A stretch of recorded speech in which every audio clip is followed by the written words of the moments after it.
भगवान का क्रोध समाप्त नहीं हुआ।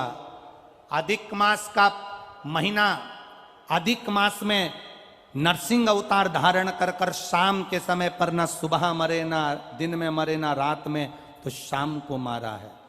ना पशु से नरसिंह बनकर आए, ना अस्त्र से ना शस्त्र से, तो नख से फाड़ दिया है।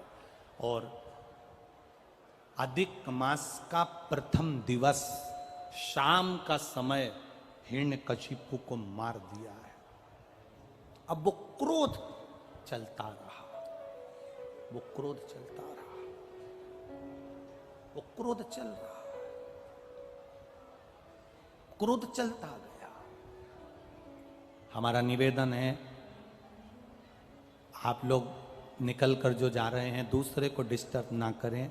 10 मिनट की कथा जिंदगी बना दे, इससे ज्यादा हम क्या कह सकते हैं। आप लोग और जितने कार्यकर्ता हैं जो इधर उधर मटक रहे हैं, उनसे भी निवेदन है, थोड़ा बैठ जाओ 5 मिनट 10 मिनट। कल के बाद कोई नहीं कहेगा तुमसे कि तुम कथा में बैठो, दिल लगा लो, थोड़ी देर बैठो। बहुत दूर का भाव है हमारा, बहुत हृदय लगा। हमें क्या है, टाइम पास करना नहीं आता, ईमानदारी की बात तो ये भी है। अगर दूसरे कोई कथाकार होए ना, तो वो अपना टाइम पास कर कर घड़ी देख कर चले जाए, हमको टाइम पास करना भी नहीं आता। हम तो ये प्रयास करते हैं कि आए हैं तो जितने रतन है मेरे भोलेनाथ जी के, वो सब आपको लुटा कर चले जाएं, जिससे आपकी जिंदगी सार्थक हो जाए। नहीं हो, शिव तत्व को जाने, शंकर ओ घड़ी को जाने, और शिव तत्व को जानना जरूरी है। अधिक मास का प्रथम दिवस, जिस दिन नरसिंह भगवान की प्रागट्यता हुई, अधिक मास का प्रथम दिवस जिस दिन नरसिंह भगवान प्रकट हुए, चारों तरफ जब क्रोध किया गया, चारों तरफ आपको कहा था पंचमी, अष्टमी, एकादशी, प्रदोष, शिवरात्रि, अमावस्या, पूर्णिमा, इस दिन ये 7 दिवस आपको बताए थे और कहा गया था कि 5-5 दिए लगाना शाम के समय पर। बन सके उन दिए को लंबी बाती का, कौन सी बाती का, जम के बोलो जरा, लंबी बाती का। आपको पहले भी कथा में कहा, लंबी बाती का जो दिया होता है, लंबी बाती का जो दीप होता है, वो दीप हमारे जीवन में वंश की भी वृद्धि करता है। इसलिए हमारे यहाँ पितरों का दिया, देवी जी का दिया, नवरात्रे का दीप, ये सब लंबी बाती के लगते हैं। तो लंबी बाती का जो दीप होता है, वो हमारे यहाँ वंश की भी वृद्धि करता है, लक्ष्मी की भी वृद्धि करता है, सुख समृद्धि। और अगर मान लो भूल से हमारा कहीं पैसा अटक गया और वो व्यापारी नहीं दे रहा, तो लंबी बाती का जो दिया होता है वो पैसा भी हमारा वापस लौटा कर लाता है। इसलिए लंबी बाती के दीप का स्मरण करा। अब पहला दिन निकल गया, भगवान नरसिंह का प्रागट्य हो गया, भगवान नरसिंह प्रकट हो, क्रोध कम नहीं हुआ, उनका क्रोध बढ़ गया। जब क्रोध बढ़ता गया, बढ़ता गया, जब उनका क्रोध बढ़ता, सारे देवताओं ने देवाधिदेव महादेव से प्रार्थना की, भगवान शिव से प्रार्थना,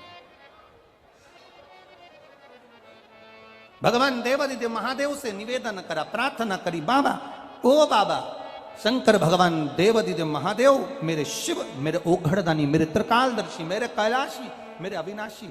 मेरे शिव ने पूछा, क्या बात है, क्या हो गया? प्रभु, बात केवल इतनी सी है, आपसे निवेदन केवल इतना सा। नरसिंह भगवान को क्रोध आ रहा, और नरसिंह भगवान को क्रोध आ रहा है। नरसिंह जी को जब क्रोध आ रहा है, तो आपसे केवल प्रार्थना इतनी सी है कि आप नरसिंह जी के उस क्रोध को समाप्त करें।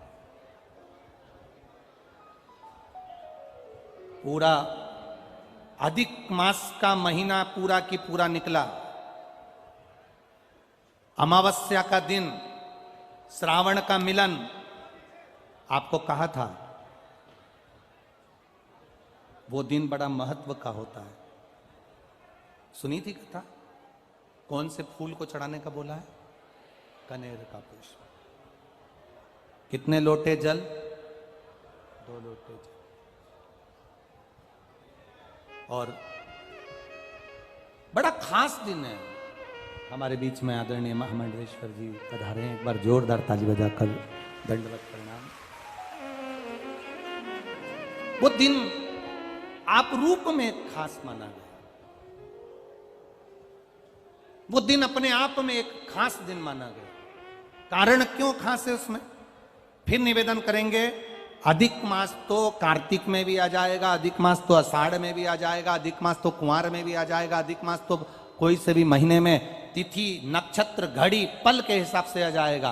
पर सावन के महीने में जो अधिक मास का महीना आया है, इसके मिलन का जो बिंदु है, जिस दिन अधिक मास विराम हो रहा होता है, उस दिन सावन का जो महीना वापिस उसमें जुड़ रहा होता है। उसका एक क्रम है। जब भगवान देवादिदेव महादेव से प्रार्थना करी गई, आप कुछ करिए। शंकर भगवान ने कहा चिंता मत करो, 33 कोटि देवी देवता मेरे शरीर में आकर बैठ जाओ और मैं एक पक्षी का रूप धारण करता हूं। वो पक्षी बनकर जब मैं उड़ूंगा, पक्षी का रूप लेकर जब मैं उड़ूंगा और उड़ते हुए पक्षी का रूप धारण कर कर नरसिंह भगवान को अपने पंजे में पकड़ूंगा और पकड़कर नरसिंह भगवान को उत्तराखंड की अलकनंदा नदी में ले जाकर डाल दूंगा। भगवान शिव, भगवान शंकर, ओघड़दानी, त्रिकालदर्शी, कैलाशी, अविनाशी मेरे शिव का एक स्वरूप, मेरे शंकर भगवान का एक स्वरूप शरंब पक्षी का रूप धारण करा और शिवजी ने उड़ना प्रारंभ करा। 33 कोटि देवताओं का बल लेकर भगवान शंकर जब उड़ना प्रारंभ करे और उड़ते उड़ते भगवान शंकर ने अपने पंजे में शरंब पक्षी का रूप धारण कर कर नरसिंह भगवान को पकड़ा और पकड़कर नरसिंह भगवान को ले जाकर अलकनंदा नदी के अंदर डाला। अलकनंदा नदी में जैसे ही डाला, डालते से ही नरसिंह भगवान का क्रोध समाप्त हो गया।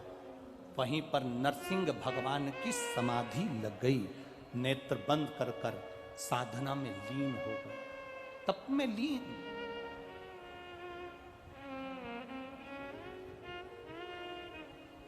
और नरसिंह भगवान की तप साधना, नरसिंह भगवान की समाधि, नरसिंह भगवान की तप साधना वहां लग गई। अखंड तप में नरसिंह भगवान डूब गए। जब अखंड तप में नरसिंह भगवान डूबे, अखंड तप जब नरसिंह भगवान करे, लक्ष्मी जी उनको ढूंढती ढूंढती आ गई। भगवान देवादिदेव महादेव से जाकर प्रार्थना करी, भगवान शिव से जाकर निवेदन करें। बाबा भोलेनाथ जी से कहा मेरे पति नहीं मिल रहे हैं, आप कृपा करिए। शंकर भगवान ने कहा नरसिंह अवतार धारण करा था, क्रोध इतना ज्यादा था, उनके क्रोध को समाप्त करने के लिए अलकनंदा नदी में उनको डाला गया है। वहां से वो तप में लीन हो गए हैं। उस तप में से हम उनकी विनती कर कर उठाते हैं। शिव जी ने नरसिंह जी की स्तुति करी। नरसिंह जी उठे, बाबा भोलेनाथ ने कहा बैकुंठ का निवास करिए। भगवान नरसिंह बैकुंठ में जाकर निवास किए। जब नरसिंह जी बैकुंठ चले गए, जाने लगे तो ऋषियों ने, संतों ने नरसिंह भगवान को रोक कर कहा कि आपका अंश यहां रखिए। नरसिंह शिला के रूप में बाबा देवादिदेव महादेव की कृपा, नरसिंह शिला के रूप में अलकनंदा नदी में आज भी नरसिंह भगवान विराजमान है। कभी आप लोग बद्रीनाथ जाएं तो पुल पर से जब बद्रीनाथ का दर्शन करने के लिए जाते हो, राइट में जो ताप्ती कुंड है जिसमें गर्म पानी होता है, उस कुंड से बिल्कुल नीचे की ओर देखोगे तो एक नरसिंह शिला मिलेगी। ये नरसिंह शिला का बड़ा महत्व है। 2 चीजों के लिए नरसिंह शिला बड़ी महत्व रखती है।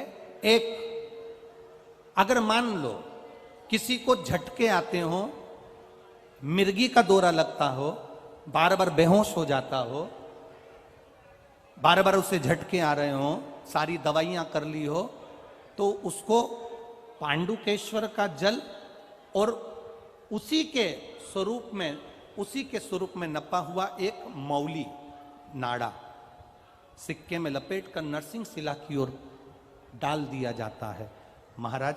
उसके बाद उसको झटके आना बंद हो जाते हैं, उसको फिट आना बंद हो जाता है। नरसिंह शिला का इतना मान। पांडुकेश्वर का जल उस जीव को हमेशा देना चाहिए जिसको झटके आते हैं, जिसको झटके आ रहे हैं। पांडुकेश्वर बद्रीनाथ जाते हैं तो बीच में पांडुकेश्वर पड़ता है, आप अगर देखेंगे तो बड़ा बोर्ड लगा हुआ है।